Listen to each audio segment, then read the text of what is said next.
નમસ્કાર વિદ્યાર્થી મિત્રો, આજે આપણે એક સરસ ટોપિકની ચર્ચા કરવાના છીએ જેનું નામ છે ઉપગ્રહની કુલ ઊર્જાનું સૂત્ર. ટોપિકનું નામ છે ઉપગ્રહની કુલ ઊર્જાનું સૂત્ર. મોસ્ટ આઈએમપી ટોપિક તમે આને કહી શકો છો. 2 માર્ક્સની અંદર થિયરી પણ પૂછાઈ શકે છે. તો લાસ્ટ લેક્ચરની અંદર આપણે ભણ્યા હતા ભાઈ કે ઉપગ્રહ કોને કહેવાય. ઉપગ્રહના બે મુખ્ય પ્રકાર કયા છે, કુદરતી સેટેલાઇટ અને બીજો હતો કૃત્રિમ સેટેલાઇટ. એના પછી ઉપગ્રહનો કક્ષીય વેગ એનું સૂત્ર આપણે તારવ્યું હતું v0 √g × me/re. એના સિવાય કક્ષીય આવર્તકાળનું પણ સૂત્ર આપણે મેળવ્યું હતું. કક્ષીય આવર્તકાળ t = 2π √re/g મેળવ્યું હતું, જે તમને યાદ હશે. જો યાદ ના હોય તો એ થિયરી એક વખત જોઈ લેજો. એના પછી નેક્સ્ટ આપણી થિયરી આવે છે ઉપગ્રહની કુલ ઊર્જાનું સૂત્ર. બહુ સરસ એવી થિયરી છે, એક નાનકડી થિયરી, જરા ધ્યાન રાખજો. તો ઉપગ્રહની કુલ ઊર્જાનું સૂત્ર મેળવવા માટે આપણે થોડીક આકૃતિ દોરીએ. તો સપોઝ આ આપણી પૃથ્વી છે. પૃથ્વીનું દર આપણે કહી દઈએ me જેટલું છે અને પૃથ્વીની જે ત્રિજ્યા છે એ આપણે કહી દઈએ re જેટલી છે. પૃથ્વીની સપાટીથી h જેટલી ઊંચાઈ એક m દળનો ઉપગ્રહ તરતો મૂકવામાં આવેલો છે. એની ભ્રમણ કક્ષા જો દોરવી હોય તો આપણે આ દોરી શકીએ છીએ. આ જે છે એ ઉપગ્રહની શું છે, ભ્રમણ કક્ષા.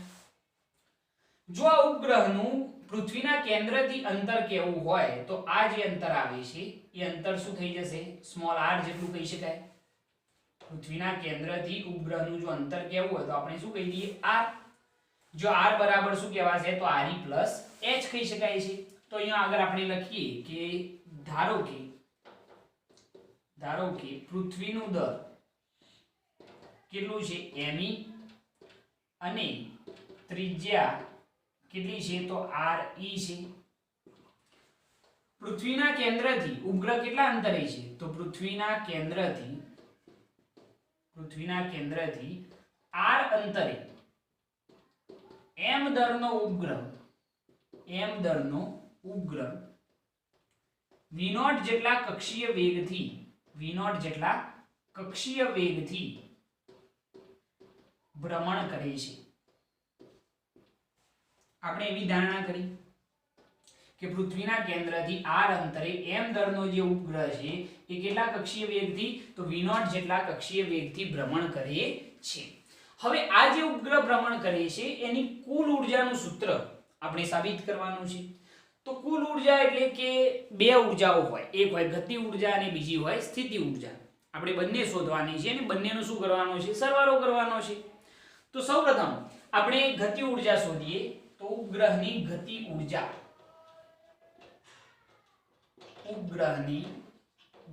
ઊર્જા જો આપણે કહેવી હોય કાઇનેટિક એનર્જી, તો કાઇનેટિક એનર્જી શું બનશે, kinetic energy k = 1/2 m × v0 નો સ્ક્વેર. કારણ કે અહીંયા જે કક્ષીય વેગ છે શું છે, v0. એટલે kinetic energy k = 1/2 m × v0 નો સ્ક્વેર. આપણને એ વસ્તુનો ખ્યાલ હોવો જોઈએ ભાઈ કે v0 બરાબર શું લખાય. તો v0 = √g × me અપન કેન્દ્રથી અંતર કેટલું છે, r જેટલું છે. યાદ છે ને, આ સૂત્ર તો આપણે તારવ્યું હતું કક્ષીય વેગનું, બરોબર છે. આ જે છે આપણો શું છે, કક્ષીય વેગ, બરોબર. તો અહીંયા આપણે કાઇનેટિક એનર્જીની અંદર v0 નો સ્ક્વેર કરવાનો છે. તો કિંમત એપ્લાય કરીએ તો કાઇનેટિક એનર્જી k = 1/2 m. ચલો v0 નો સ્ક્વેર, v0 બરાબર શું લખાશે તો √g × me અપન શું થઈ જાય r, અને એનો શું કરવાનો છે, સ્ક્વેર કરવાનો છે. જો સ્ક્વેર કરીએ તો વર્ગ અને વર્ગમૂળ શું થઈ જાય, દૂર થઈ જાય. તો kinetic energy k = 1/2 m g × me અપન શું થઈ જશે, r થઈ જશે. કોઈ કન્ફ્યુઝન નહીં આ વાતમાં. વર્ગ કરીએ તો વર્ગ અને વર્ગમૂળ દૂર થઈ જાય. તો આપણને સૂત્ર મળશે 1/2 m g × me અપન r. આને થોડું વ્યવસ્થિત લખવું હોય તો આ રીતે લખી શકાય કે kinetic energy k = g me × m અપન શું થઈ જશે, 2r થઈ જશે. આ જે સૂત્ર મળ્યું એ ગતિ ઊર્જાનું સૂત્ર છે. ઉપગ્રહની શું થઈ ગઈ, ગતિ ઊર્જા. બરોબર છે. જો ઉપગ્રહની સ્થિતિ ઊર્જા કેવી હોય તો ઉપગ્રહની સ્થિતિ ઊર્જા પોટેન્શિયલ એનર્જી જેને આપણે કહીએ છીએ, તો સ્થિતિ ઊર્જા આપણે v વડે દર્શાવીએ છીએ, તમને યાદ હશે v બરાબર માઈનસ g બંનેનું દર, પૃથ્વીનું દર કેટલું આવશે m, ઉપગ્રહનું દર શું આવશે m, અને કેન્દ્રથી અંતર કેટલું છે તો 8 જેટલું છે, તો આ જે મળશે એ ઉપગ્રહની શું છે સ્થિતિ ઊર્જા, જેને આપીએ સમીકરણ નંબર 2. તો અહીંયા સૌપ્રથમ ઉપગ્રહની ગતિ ઊર્જા અને સ્થિતિ ઊર્જા તમારે શોધવાની રહેશે. હવે ઉપગ્રહની જો કુલ ઊર્જા આપણે શોધવી હોય તો ઉપગ્રહની કુલ ઊર્જા જો આપણે શોધવી હોય તો કુલ ઊર્જા E બરાબર ગતિ ઊર્જા વત્તા શું થઈ જાય સ્થિતિ ઊર્જા, તો કુલ ઊર્જા E બરાબર, ચલો ગતિ ઊર્જા કેટલી છે તો g me m અપન શું થઈ જશે તો 2r, સ્થિતિ ઊર્જા કેટલી આવશે માઈનસ છે તો માઈનસ g me m અપન શું થઈ જાય r થઈ જશે, કિંમતે એપ્લાય કરી દેવાની છે. હવે જો કુલ ઊર્જા E બરાબર બંનેમાંથી કોમન શું નીકળે તો સાહેબ g me m અપન r common નીકળી જાય, તો કૌંસની અંદર અહીંયા શું વધ્યું g me m અપન r common નીકળી ગયા તો શું વધે 1/2 માઈનસ અહીંયા કઈ નહીં વધે તો વધ, સાદું રૂપ આપીએ તો E બરાબર g me m અપન r, અહીંયા આગળ શું થઈ જાય 2 કા 2 પરંતુ -2 તો 1 - 2 એટલે -1 તો -1/2 થઈ જશે, ખબર પડી 2 કા 2 એટલે -2 આ રીતે થાય જુઓ 1 - 2 કા 2 અપન છેદમાં કેટલા 2 તો 1 - 2 એટલે -1/2 બરોબર છે. તો કુલ ઊર્જા E બરાબર શું થઈ જાય -g me m અપન શું થઈ જશે 2r થઈ જશે. આ જે સૂત્ર મળ્યું એ ઉપગ્રહની કુલ ઊર્જા છે, ઉપગ્રહની કુલ ઊર્જા નું સૂત્ર છે, બરોબર છે. હવે આ જે ઉપગ્રહની કુલ ઊર્જા છે એ ઋણ છે, એનો મતલબ કે જે ઉપગ્રહ છે એ પૃથ્વીના ગુરુત્વાકર્ષી ક્ષેત્રની અંદર કેવો છે બંધાયેલો છે એમ આપણે કહી શકીએ છીએ, બરોબર, એટલે કે એક ચોક્કસ કક્ષામાં બંધાયેલો છે એમ કહી શકાય છે. તો આપણે એમ કહી શકીએ છીએ કે ઉપગ્રહ કઈ અવસ્થામાં છે તો બંધિત અવસ્થામાં છે. ઉપગ્રહ જે છે એ કેવો છે બંધિત અવસ્થામાં છે. જો આપણે આને જો ઉપગ્રહને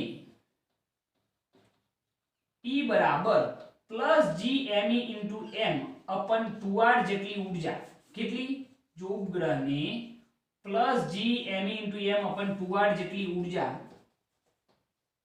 બહારથી આપવામાં આવે તો ઉપગ્રહ કક્ષામાંથી શું થઈ જશે બહાર ફેંકાઈ જશે.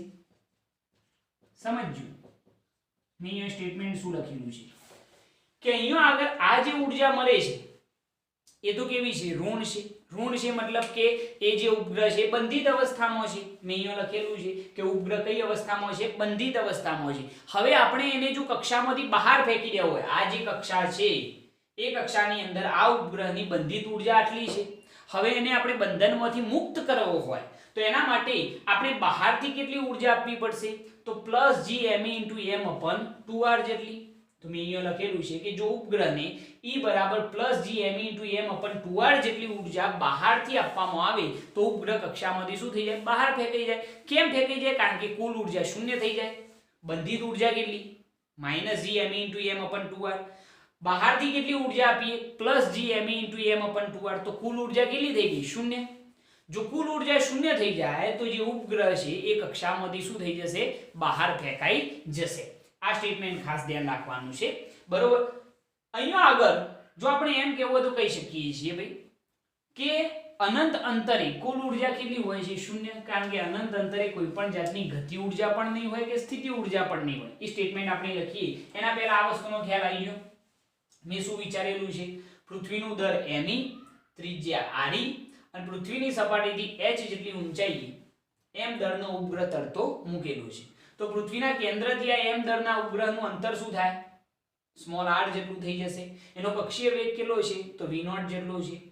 તો આપણે એની કુલ ઊર્જા શોધવા માટે સૌપ્રથમ ઉપગ્રહની ગતિ ઊર્જા શોધી. સમીકરણ 1, એના પછી એની સ્થિતિ ઊર્જા શોધી અને પછી બંનેનો શું કરી દીધો સરવાળો, તો આપણને એની બંધિત ઊર્જા મળી ગઈ -gme/m/2r જેટલી. હવે આટલી જ ઊર્જા પરંતુ ધન E બરાબર +gme/m/2r જેટલી ઊર્જા જો બહારથી આપવામાં આવશે તો જે ઉપગ્રહ છે એ કક્ષામાંથી શું થઈ જાય, બહાર ફેંકાઈ જશે. ક્લિયર થઈ આટલી વસ્તુ? ઓકે, નોટ કરી લો. એના પછી એક છેલ્લો પોઈન્ટ આપણે લખી કાઢીએ. ઓકે, જવા દઈએ. હવે જરા જુઓ કે અહીંયા આગળ એ વસ્તુનું ખાસ ધ્યાન રાખવાનું છે કે અનંત અંતરે ખાસ ધ્યાન રાખવાનું કે અનંત અંતરે ઉપગ્રહની કુલ ઊર્જા કેટલી હોય છે, તો 0 હોય છે. અનંત અંતરે ઉપગ્રહની કુલ ઊર્જા કેટલી હોય છે, 0 હોય છે. અનંત અંતરે જો આપણે વાત કરીએ તો અનંત અંતરે ઉપગ્રહની ગતિ ઊર્જા અને સ્થિતિ ઊર્જા પણ કેવી હોય છે, તો 0 હોય છે. આ વસ્તુનું ખાસ ધ્યાન રાખવાનું કે ગતિ ઊર્જા અને સ્થિતિ ઊર્જા જો 0 હોય તો જ કુલ ઊર્જા 0 થાય. બંને 0 થઈ જાય તો કુલ ઊર્જા કેટલી થઈ જાય, 0 થઈ જશે. એ વસ્તુનું પણ અહીંયા ધ્યાન રાખવાનું ભાઈ કે અહીંયા જે r છે એ r બરાબર શું લખી શકાય, re + h લખી શકાય છે, પરંતુ જનરલી આપણે r વડે જ દર્શાવીશું. પરંતુ એ ધ્યાન રાખવાનું કે સ્મોલ r જે છે એ સ્મોલ r બરાબર શું લખાય, re + h. અહીંયા આગળ લખી કાઢીએ. જો સ્મોલ r બરાબર શું લખાશે, તો re + h લખાશે. સ્મોલ r બરાબર જે કેન્દ્રથી અંતર છે એ re પ્લસ કોના જેટલું છે, h જેટલું. એટલે આ સૂત્ર તમે આ રીતે પણ લખી શકો કે E બરાબર -gme/m/2 કૌંસની અંદર શું લખવાનું, r ની જગ્યાએ re + h લખવાનું છે. ખ્યાલ આવી ગયો આની અંદર? તો આ રીતે ઉપગ્રહની કુલ ઊર્જાનું સૂત્ર આપણે સાબિત કરી શકીએ છીએ. મોસ્ટ IMP થિયરી છે અને એકદમ સિમ્પલ છે. ખાલી પહેલા ગતિ ઊર્જા શોધો, પછી સ્થિતિ ઊર્જા, પછી બંનેનો સરવાળો કરો તો તમને ઈઝીલી આ સૂત્ર મળી જશે. હવે આટલી ધન ઊર્જા જો આપણે એને પ્રોવાઈડ કરીએ બહારથી તો એ કક્ષામાંથી શું થઈ જાય, બહાર ફેંકાઈ જશે. ઓકે, આટલી વસ્તુ નોટ કરો, નોટ કરી લો. એના પછી આગળ વાત કરીએ, નોટ કરવાની. ઓકે, હવે આપણે વાત કરીએ ઉપગ્રહોના મુખ્ય બે પ્રકાર, ભૂસ્થિર ઉપગ્રહ અને બીજો આવે છે ધ્રુવીય ઉપગ્રહ. આ બંને ઉપગ્રહોમાંથી MCQ પૂછાઈ શકે છે, એટલે ઇમ્પોર્ટન્ટ ક્વેશ્ચન ગણી શકાય. સૌપ્રથમ આપણે વાત કરીએ ભૂસ્થિર ઉપગ્રહ. ભૂ એટલે કે પૃથ્વી અને સ્થિર એટલે કે ઉપગ્રહ જે છે બિલકુલ પૃથ્વી પરથી જોતો કેવો દેખાય, સ્થિર દેખાય, એવા ઉપગ્રહને શું કહેવાય છે, ભૂસ્થિર ઉપગ્રહ. ટૂંકમાં તમે એમ વિચારી શકો છો કે જે ઉપગ્રહને પૃથ્વી પરથી જોતો કેવો દેખાય, સ્થિર દેખાય, એવા ઉપગ્રહને શું કહેવાય છે, ભૂસ્થિર ઉપગ્રહ. જેનો આવર્તકાળ પૃથ્વીના આવર્તકાળ જેટલો જ છે. પૃથ્વીનો આવર્તકાળ કેટલો, 24 કલાક. તો ભૂસ્થિર ઉપગ્રહનો પણ આવર્તકાળ કેટલો હશે, 24 કલાક. મતલબ શું થાય, સપોઝ અહીંયા આગળ હું ઊભો છું, મારી સામે કોઈ વ્યક્તિ ઊભો છે, હું જેમ જેમ ફરું એમ એમ એ વ્યક્તિ પણ મારી સાથે સાથે ફરતો જાય, તો મને એકદમ ધીમે ધીમે ફરતો જાય તો મને બિલકુલ એ વ્યક્તિ કેવો દેખાશે, સ્થિર જ દેખાશે. કારણ કે હું ફરું છું તો એની સાથે એ પણ ફરે છે, તો આપણને એ જે વ્યક્તિ છે કેવો દેખાય, સ્થિર દેખાય. ભૂસ્થિર ઉપગ્રહની અંદર પણ આવું જ છે. પૃથ્વી જેટલું ભ્રમણ કરે છે એટલું જ ભ્રમણ ઉપગ્રહ પણ કરે છે. તો પૃથ્વી પરથી જોતો એ બિલકુલ કેવો દેખાય છે, સ્થિર દેખાય છે અને તેનો આવર્તકાળ કેટલો છે, 24 કલાકનો છે. મેં એની એક વ્યાખ્યા લખેલી છે કે જો કોઈ ઉપગ્રહ પૃથ્વીની ધરીને અનુલક્ષીને પૃથ્વીની આસપાસ વિષુવવૃત્તીય સમતલમાં, પૃથ્વીની ધરીને અનુલક્ષીને પૃથ્વીની આસપાસ વિષુવવૃત્તીય સમતલમાં વર્તુળાકાર કક્ષામાં પૃથ્વી જેટલી ઝડપથી ભ્રમણ કરતો હોય તો તેનો કક્ષીય આવર્તકાળ કેટલો થઈ જાય છે, 24 કલાક મળે છે. અને પૃથ્વી પરથી જોતો કેવો દેખાય છે, સ્થિર દેખાય છે. તો આવા ઉપગ્રહને શું કહેવાય છે, ભૂસ્થિર ઉપગ્રહ. ભૂસ્થિર ઉપગ્રહ જે છે એ પૃથ્વીની ધરીને અનુલક્ષીને વિષુવવૃત્તીય સમતલમાં ભ્રમણ કરે છે. ભૂસ્થિર ઉપગ્રહો કેવા, પૃથ્વીની ધરીને અનુલક્ષીને વિષુવવૃત્તીય સમતલમાં ભ્રમણ કરે છે. પૃથ્વી પરથી જોતો એ આપણને કેવા દેખાય છે, સ્થિર દેખાય છે અને તેમનો આવર્તકાળ કેટલો હોય છે, 24 કલાક. તો એવા ઉપગ્રહોને શું કહેવાય છે, ભૂસ્થિર ઉપગ્રહ કહે છે. વ્યાખ્યા યાદ રાખજો કે જો કોઈ ઉપગ્રહ પૃથ્વીની ધરીને અનુલક્ષીને પૃથ્વીની આસપાસ વિષુવવૃત્તીય સમતલમાં વર્તુળાકાર કક્ષામાં પૃથ્વી જેટલી ઝડપથી ભ્રમણ કરતો હોય તો તેનો કક્ષીય આવર્તકાળ પૃથ્વીની જેટલી ઝડપ હોય એટલી જ એની ઝડપ હોય તો તેનો આવર્તકાળ 24 કલાક મળે છે અને પૃથ્વી પરથી જોતો કેવો દેખાય છે? સ્થિર દેખાય છે. આવા ઉપગ્રહને ભૂસ્થિર ઉપગ્રહ કહે છે. આવા ભૂસ્થિર ઉપગ્રહની પૃથ્વીની સપાટી પરથી જો ઊંચાઈ શોધવી હોય તો એના માટેનું આ સૂત્ર છે. h = g * me * t²/4π² એનું શું લેવાનું? ઘનમૂળ માઈનસ શું કરવાની? પૃથ્વીની ત્રિજ્યા. બરોબર છે. તો એના ઉપરથી આપણને એની ઊંચાઈ મળી જશે જે લગભગ 35800 કિલોમીટરની નજીક હોય છે. ભૂસ્થિર ઉપગ્રહો દૂરસંચાર માટે યુઝ થતા હોય છે, એટલે કે આપણે જે ટેલિવિઝન ન્યૂઝ જોઈએ છે એના માટે યુઝ થાય છે. એ ધ્યાન રાખવાનું કે ભૂસ્થિર ઉપગ્રહોનો આવર્તકાળ કેટલો હોય? 24 કલાક. પૃથ્વીની સપાટીથી ઊંચાઈ કેટલી હોય? 35800 કિલોમીટર. મેં અહીંયા શરતો લખેલી છે. અહીંયાથી એમસીક્યુ પૂછાવાની પૂરેપૂરી શક્યતા રહેલી છે, એટલે ધ્યાન રાખજો કે ભૂસ્થિર ઉપગ્રહો જે છે એ કયા સમતલમાં ગતિ કરે છે અથવા તો ભ્રમણ કરે છે? તો ભૂસ્થિર ઉપગ્રહો પૃથ્વીના વિષુવવૃત્તીય સમતલમાં ભ્રમણ કરે છે. યાદ રાખો, ભૂસ્થિર ઉપગ્રહો પૃથ્વીના વિષુવવૃત્તીય સમતલમાં ભ્રમણ કરે છે. કઈ દિશામાં ભ્રમણ કરે છે? તો પશ્ચિમથી પૂર્વ તરફ. આ યાદ રાખજો, એમસીક્યુ માટે સારું છે. ભૂસ્થિર ઉપગ્રહો કઈ દિશામાં? પશ્ચિમથી પૂર્વ તરફ ભ્રમણ કરે છે. દાખલા તરીકે આ આપણી પૃથ્વી હોય, બરોબર, અહીંયા આગળ ઈસ્ટ, વેસ્ટ, નોર્થ અને સાઉથ હોય તો પશ્ચિમથી કઈ તરફ? પૂર્વ તરફ ભ્રમણ કરે છે. બરોબર. એનો આવર્તકાળ કેટલો હોય? 24 કલાક. અને પૃથ્વીની સપાટી પરથી ઊંચાઈ કેટલી હોય? લગભગ 36000 કિલોમીટર. ભૂસ્થિર ઉપગ્રહો પૃથ્વીની સપાટીથી લગભગ કેટલા? એક્ઝેક્ટ 35800 કિલોમીટર થી 36000 કિલોમીટર સુધી હોઈ શકે છે. બરોબર. તો આટલી વસ્તુ આની અંદર યાદ રાખવાની છે ભૂસ્થિર ઉપગ્રહો માટે કે ભૂસ્થિર ઉપગ્રહો કયા સમતલમાં ગતિ કરે? તો વિષુવવૃત્તીય સમતલમાં. પૃથ્વી પરથી જોતો કેવા દેખાય? સ્થિર દેખાય. એમના ભ્રમણની દિશા કઈ તરફ હોય? તો પશ્ચિમથી પૂર્વ તરફ હોય. એનો આવર્તકાળ કેટલો હોય? તો 24 કલાકનો હોય. ઓકે, તો આટલી વસ્તુ ક્લિયર રાખજો, એમસીક્યુ ની અંદર પૂછી શકાય. હવે રહી વાત ધ્રુવીય ઉપગ્રહોની, તો જે રીતે આપણે અહીંયા આગળ જે આપણા ભૂસ્થિર ઉપગ્રહો છે પશ્ચિમથી પૂર્વ તરફ ભ્રમણ કરે છે, એ રીતે ધ્રુવીય ઉપગ્રહો ઉત્તરથી દક્ષિણ તરફ ભ્રમણ કરે છે. એની અંદર શું શું યાદ રાખવાનું છે એ જરા જુઓ. તો ધ્રુવીય ઉપગ્રહો લગભગ પૃથ્વીની સપાટીથી 500 થી 800 કિલોમીટરની ઊંચાઈએ રહેલા હોય છે. યાદ રાખજો એમસીક્યુ માટે. ધ્રુવીય ઉપગ્રહો પૃથ્વીની સપાટી પરથી લગભગ કેટલા? 500 થી 800 કિલોમીટરની ઊંચાઈ પર રહેલા હોય છે. એમના ભ્રમણની દિશા કઈ તરફ હોય? ઉત્તરથી દક્ષિણ તરફ. ઉત્તરથી દક્ષિણ તરફ. સમજો છો? આની કઈ તરફ હોય? પશ્ચિમથી પૂર્વ તરફ. યાદ રાખજો. આવર્તકાળ લગભગ કેટલો હોય? 100 મિનિટ. 100 મિનિટની અંદર ખૂબ જ નજીક હોય પૃથ્વીની સપાટીથી, એટલે 100 મિનિટમાં એક ભ્રમણ પૂર્ણ કરી દેશે. બરોબર છે. બીજી 100 મિનિટમાં બીજું ભ્રમણ, એના પછી ત્રીજું ભ્રમણ. હવે જરા સમજજો, દરેક વખતે એક જ જગ્યાએથી પસાર થતા નથી, આખી પૃથ્વી પરનું ભ્રમણ થાય છે.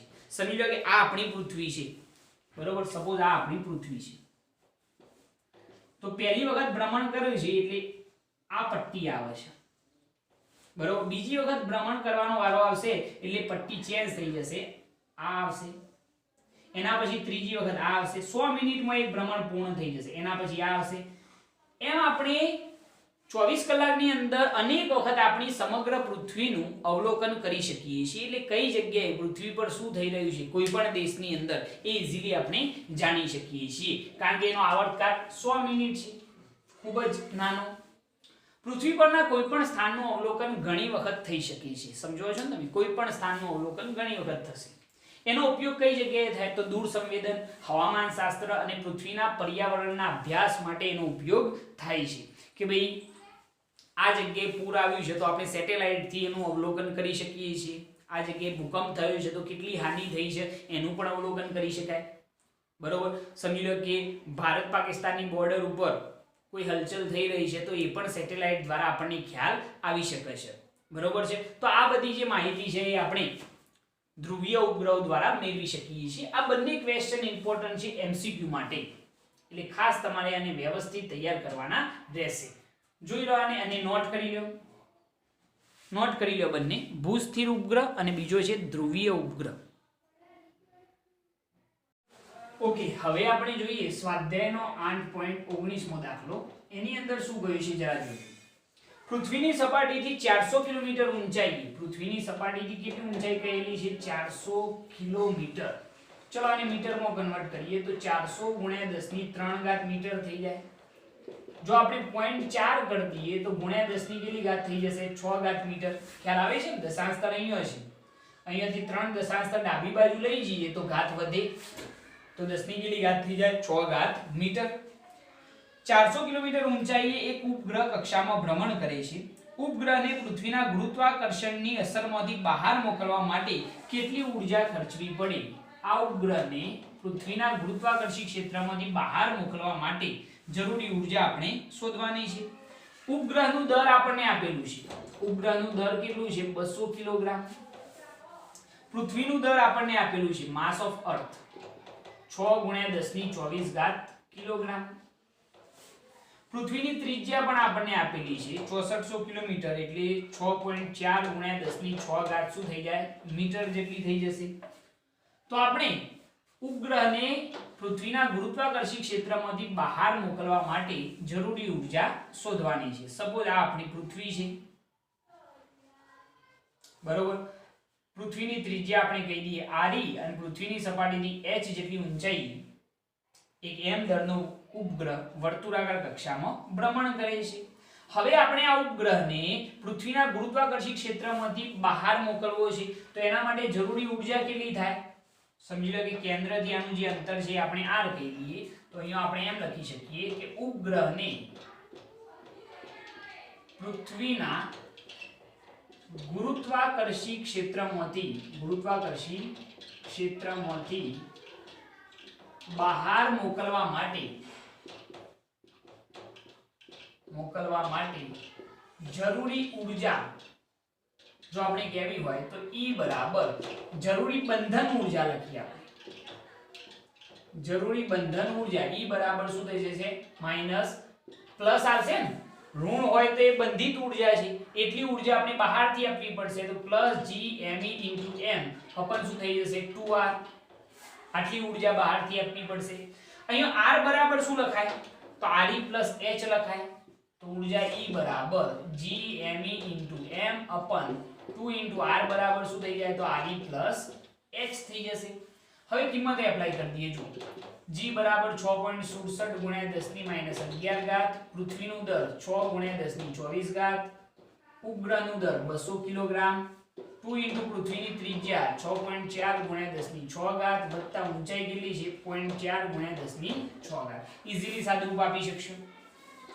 E બરાબર આ કેટલા થઈ જશે? જુઓ 6.4 0.4 એટલે 7 થઈ જાય, સોરી 6.8 થઈ જશે.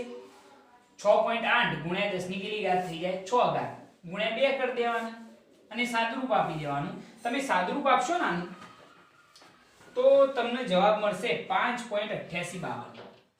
5.8852 ગુણ્યા 10 ની 9 ઘાત જેટલો જવાબ મળશે. એટલે લગભગ જરૂરી ઊર્જા કેવી હોય તો 5.9 ગુણ્યા 10 ની 9 ઘાત જૂલ કહી શકાય. બરોબર છે. તો આપણે ઉપગ્રહ માટેની જે કુલ ઊર્જાનું સૂત્ર જોયું હતું એ કંઈક આવું હતું -GME * m અપન શું હતું 2r. બરોબર છે. ઉપગ્રહની કુલ ઊર્જા આ જે છે એ ઉપગ્રહની શું છે કુલ ઊર્જા. હવે આપણે આ ઉપગ્રહને પૃથ્વીના ગુરુત્વાકર્ષી ક્ષેત્રમાંથી બહાર ફેંકી દેવો હોય તો આટલી ઊર્જા, પરંતુ કેવી ધન ઊર્જા બહારથી પ્રોવાઈડ કરવી પડશે. તો આ ઉપગ્રહ જે છે એ ભ્રમણ કક્ષામાંથી શું થઈ જાય બહાર ફેંકાઈ જાય. તો ઉપગ્રહને પૃથ્વીના ગુરુત્વાકર્ષી ક્ષેત્રમાંથી બહાર મોકલવા માટે જરૂરી બંધન ઊર્જા E બરાબર આટલી જ થાય, પરંતુ કેવી પ્લસ ઊર્જા આપવી પડે. તો +GME * m અપન 2r. r બરાબર મેં અહીંયા લખ્યા re + h અને પછી કિંમતો એપ્લાય કરી તો આપણને જરૂરી બંધન ઊર્જા મળી જાય છે. કેટલી આપવી પડશે આ ઉપગ્રહને ઊર્જા? તો 5.9 ગુણ્યા 10 ની 9 ઘાત જૂલ જેટલી આપવી પડશે. ઓકે, સિમ્પલ દાખલો છે, 2 માર્ક્સમાં પૂછી શકાય. નોટ કરી લો આને, નોટ કરી લો.